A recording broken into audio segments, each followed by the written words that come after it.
Selamat pagi, murid-murid. Semua sihat? Sudah makan pagi? Sekarang cikgu akan masuk tajuk 4.2. Dalam tajuk ini akan belajar kerajaan alam. Alam ya. Kita tengok. Kalau tengok apa yang dibawa oleh masyarakat adalah tanggungjawab kita untuk jaga. Jadi dulu apa yang diajar oleh mak ayah dan nenek datuk akan kita sambung untuk anak-anak yang akan datang. Jadi itulah disebut kepentingan masyarakat dalam kerajaan alam. Kalau kita tengok sistem penjagaan raja. Dalam sistem ini kerajaan alam Melayu bermula dengan sistem beraja. Mula-mula atas adalah raja. Dan di bawah adalah pemerintah. Contoh, semua yang duduk dalam kabinet. Dan di bawah lagi, atas raja, bawah semua ahli, dan bawah lagi adalah rakyat. Rakyat mestilah ikut cakap raja. Mesti ikut undang-undang.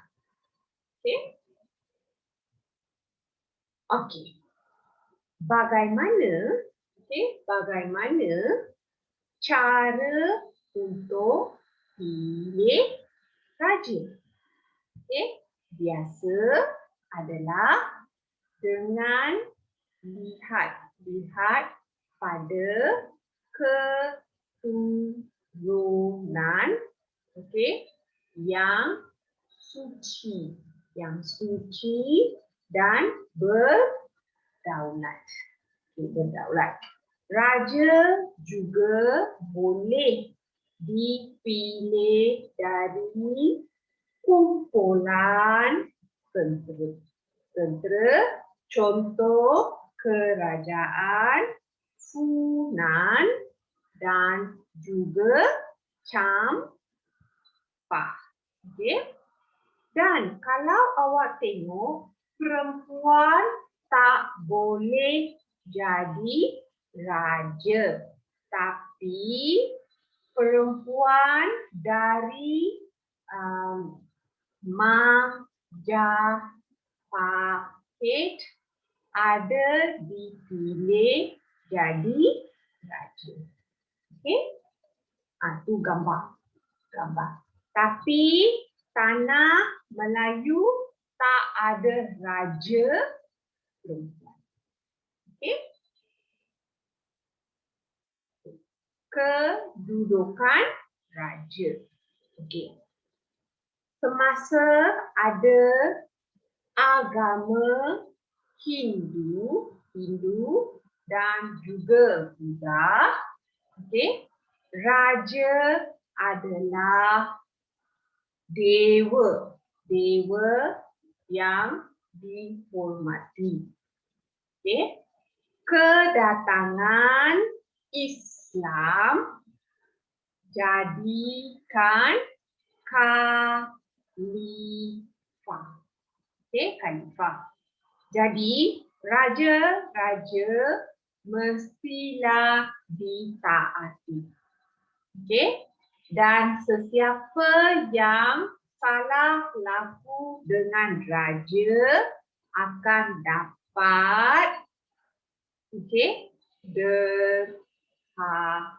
Ini awak sudah belajar hari ini. Okay. Sekarang kita tengok ini adalah gunung Jerai. Okey, awak sudah belajar yang ini ya. Okey. Menjalankan hubungan yang baik. Hubungan yang baik dipanggil hubungan diplomatik. Okay? Bermaksud mesti ada hubungan baik dengan kerajaan-kerajaan yang lain. Okay? Hubungan baik ini penting ya untuk menjaga kedaulatan kerajaan dan mendapatkan jagaan, dan dapat majukan perdagangan dan kukuhkan agama dan budaya. Okey. Oleh itu, ada banyak faedah kalau kita ada hubungan yang baik dengan kerajaan-kerajaan Melayu di alam Melayu. Okey? Okey. Bentuk hubungan yang baik. Okey. Contoh, kita tengok hubungan persahabatan. Okey, kerajaan Sriwijaya ada hantar satu surat. Okey, surat untuk jadi kawan dengan negara China pada abad ke-7. Okey. Kerajaan Majapahit ada menjalankan hubungan baik dengan China juga. Okay. Mengapa mereka semua pilih China? Sebab China adalah negara yang maju dalam ekonomi. Okay. Bantuan tentera dan juga senjata dari Maharaja Chola, dari India, dan bantuan tentera ke Sriwijaya untuk bantu dalam peperangan pada abad ke-11. Lagi hubungan baik juga ada bila satu sultan kahwin dengan sultan atau permaisuri yang negara lain.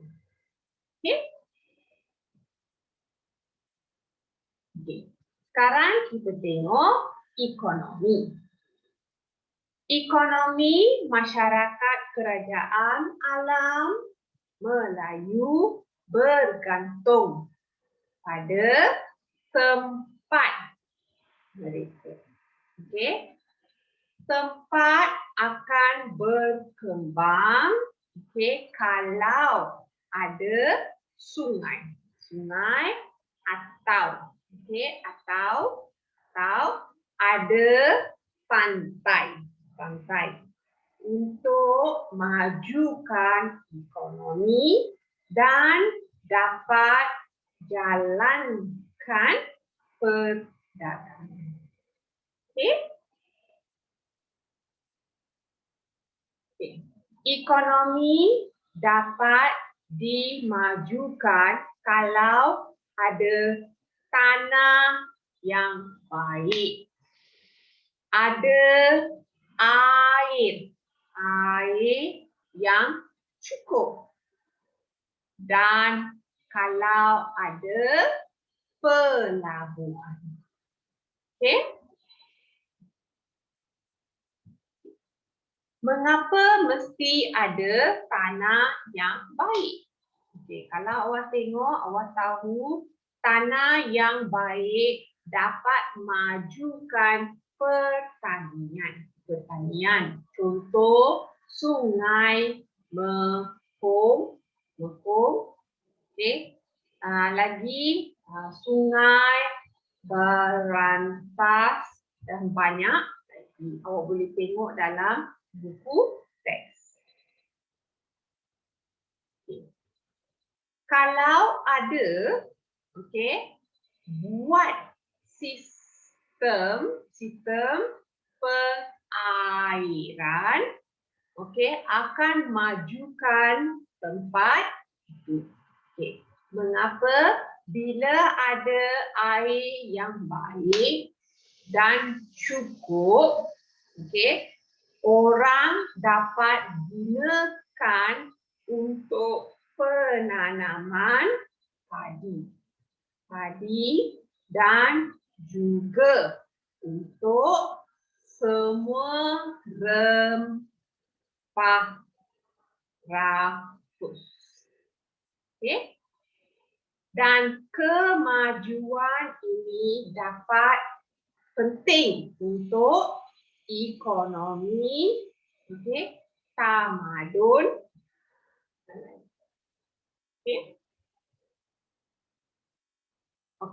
Kalau awak tengok ya, awak tengok gambar.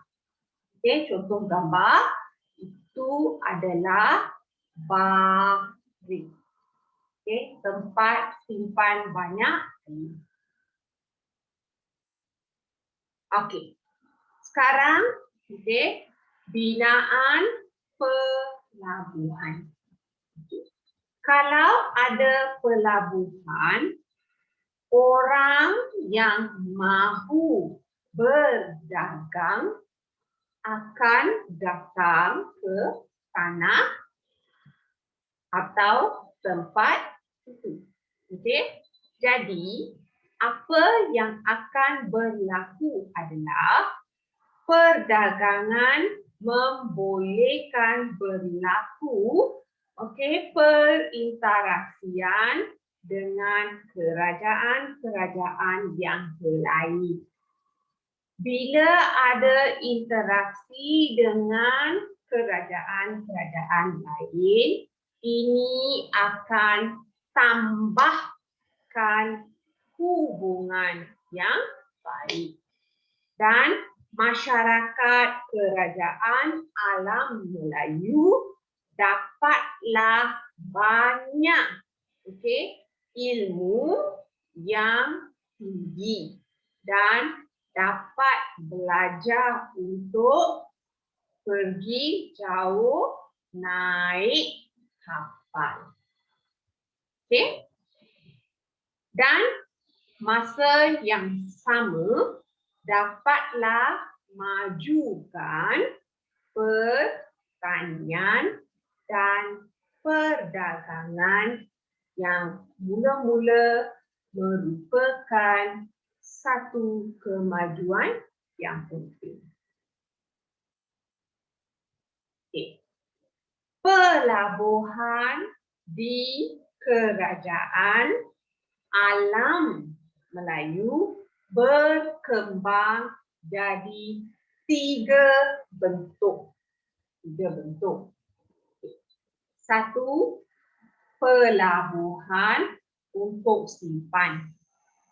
Pelabuhan untuk simpan dapat Okey, jaga barang-barang, barang-barang, dagangan dan semua makanan yang dimahukan oleh pedagang.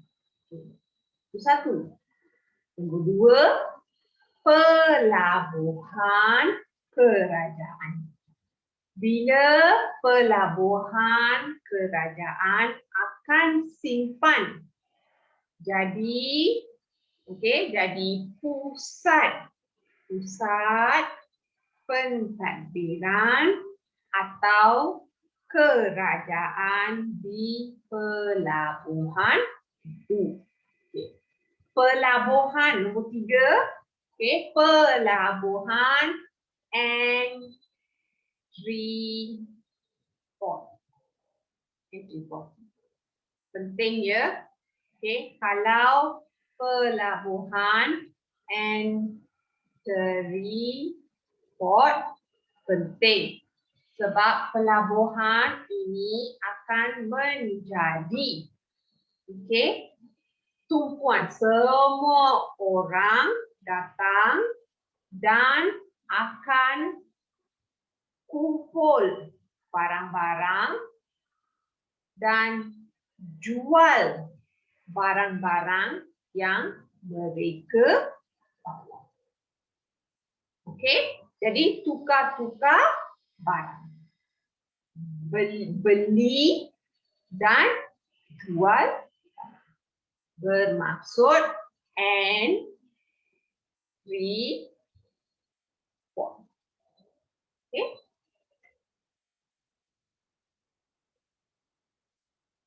Okey, sekarang kita tengok perkembangan sosio budaya. Ini pun awak sudah belajar tapi cikgu mahu cikgu mahu ulang 2 kali sebab bulan 7 awak ada peperiksaan pertengahan tahun. Okey, tarikh belum tahu. Okey. Kalau awak tengok tulisan, ini adalah tulisan pahlawan. Awak sudah belajar ya ini. Okey. Yang biasa ada dalam batu. Sebab dulu tak ada kertas. Jadi orang guna batu untuk tulis. Ini adalah tulisan dan bahasa. Masyarakat kerajaan alam Melayu telah tukar dan kembangkan tulisan dan bahasa mereka. Tulisan Pahlawa dan Kavi. Kavi adalah datang dari India yang diguna dan sebagai tulisan dan juga bahasa dalam Sanskrit. Okey. Untuk pilih huruf Arab, Arab hingga terbentuk tulisan Jawi. Jadi tulisan masyarakat Melayu hingga sekarang. Sekarang persuratan. Masyarakat kerajaan alam Melayu telah tunjuk kepandaian dalam persuratan. Semua kemajuan dalam persuratan ditulis dalam bentuk karya dan bentuk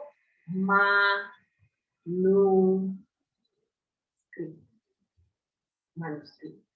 Okey. Jadi semua ini menunjukkan kepandaian orang alam Melayu. Okay. Sekarang seni bina. Awak tengok gambar, awak tahu dulu orang pandai lukis. Ini awak sudah belajar, awak tahu. Okey? Okay. Cara-cara jaga agama. Agama penting dalam membina kehidupan dan memajukan kebudayaan tempatan dan orang kerajaan alam Melayu. Dapat dibuktikan dalam warisan dalam agama.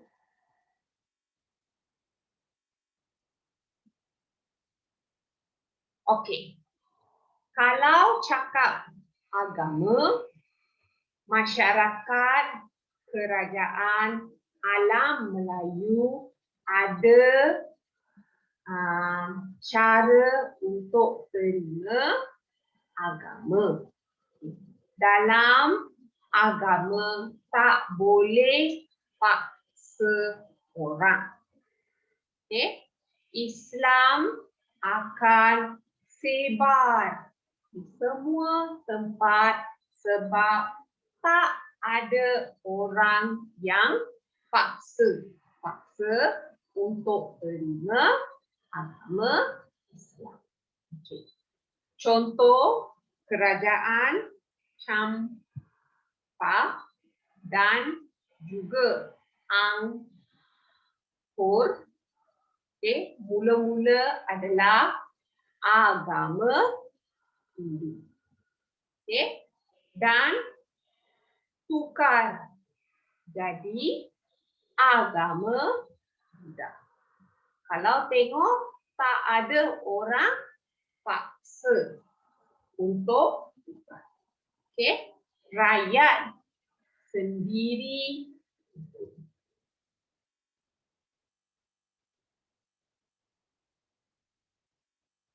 Okay. Ini adalah tempat sembahyang. Okay.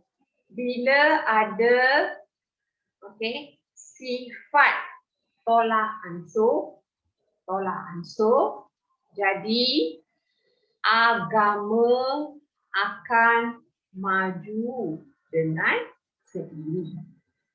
Semua yang dulu terima agama Hindu ada membina candi tempat sembahyang bernama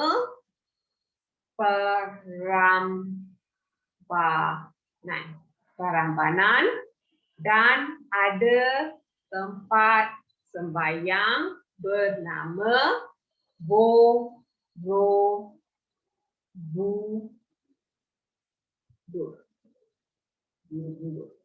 Okay.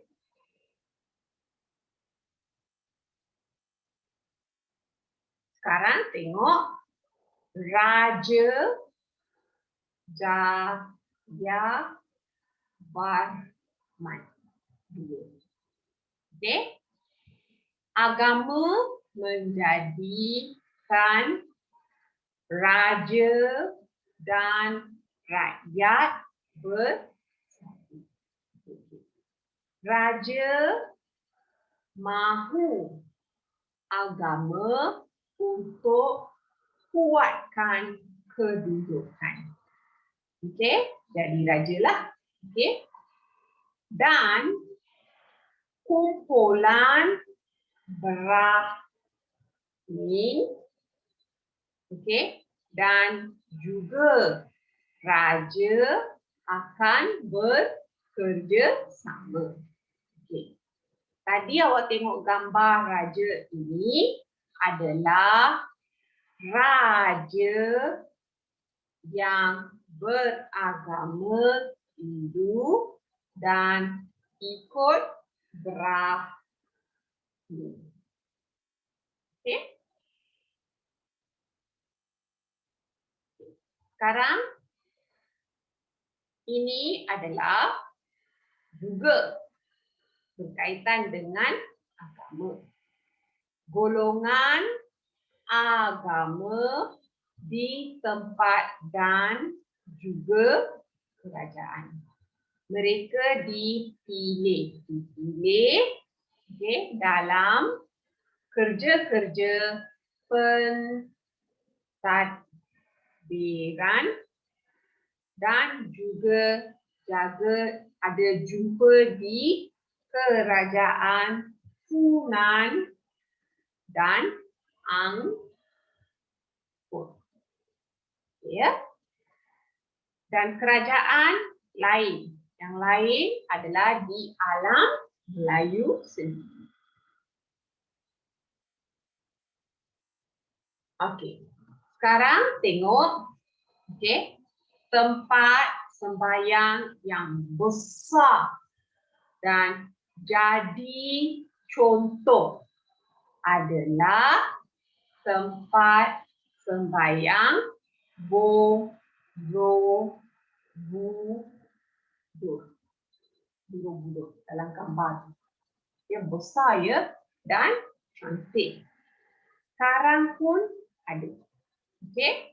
Dan tempat sembahyang ini adalah tempat untuk belajar agama dan pusat untuk sembahyang.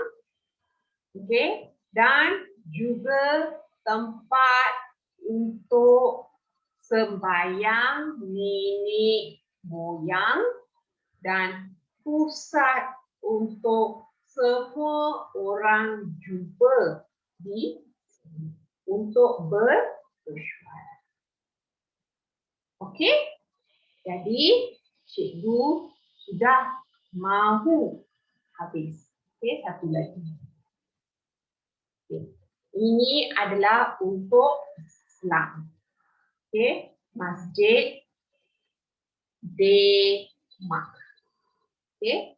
Apabila ada agama Islam, okey, ada masjid dan ada pusat ibadat untuk belajar dan jaga orang yang susah. Dalam pembelajaran Islam, okay, adalah pembelajaran pondok. Bukan macam sekarang awak pergi sekolah. Dulu tak ada sekolah. Jadi mereka belajar di pondok. Okey, dan ada madrasah untuk belajar agama sahaja. Okey, dan hingga sekarang, okey, sekarang juga ada kelas kafah. Okey.